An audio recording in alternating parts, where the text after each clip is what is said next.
তোমাদের সাথে আমরা আছি। আমি আজকে জামাতের আমির হিসাবে এখানে কথা বলতে আসিনি।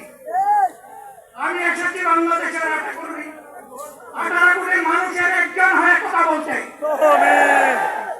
আমি শিশুদের বন্ধু, আমি যুবকদের ভাই,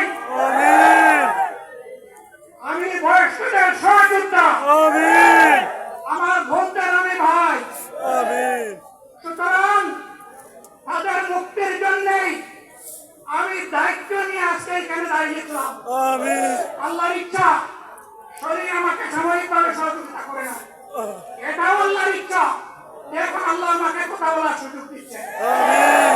আমি বলতে চাই, বাংলাদেশের নির্দিষ্ট কোন শ্রেণীর মুক্তির জন্য আমাদের এই লড়াই নয়।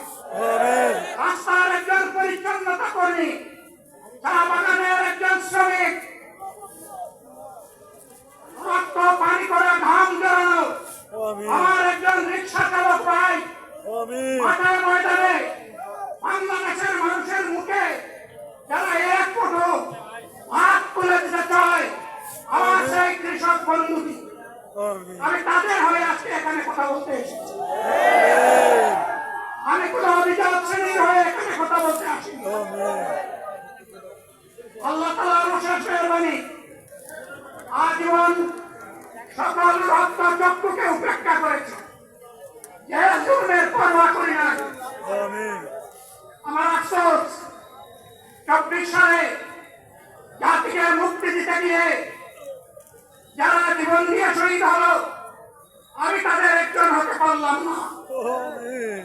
আপনাদের কাছে দোয়া চাই, ইনসাফের ভিত্তিতে একটি দেশ গড়ে তোলার জন্য আগামীতে যে লড়াই হবে, আমার আল্লাহ যেন সেই লড়াইয়ে আমাকে একজন শহীদ হিসাবে কবুল করেন।